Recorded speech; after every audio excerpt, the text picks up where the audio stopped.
ইসলাম ও নৈতিক শিক্ষা। আমরা বিশ্বাস করি, আসমান জমিনের একমাত্র মালিক আল্লাহ। তিনি সমস্ত পৃথিবী ও মহাকাশের মালিক, সব ধনসম্পদের অধিকারী। আমাদের সুখ দুঃখ, জীবন মৃত্যু সবকিছুর অধিকারী তিনি।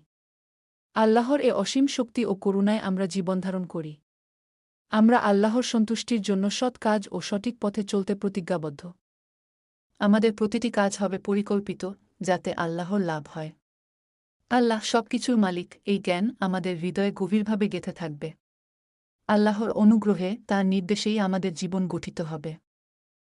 আল্লাহ, যিনি সর্বশক্তিমান, তিনি মানব জীবন সৃষ্টি করেছেন, পৃথিবী ও মহাকাশের সৌন্দর্য সৃষ্টি করেছেন। পাহাড়, সাগর, গাছপালা, প্রাণী এসবই তার মহিমা ও করুণার নিদর্শন।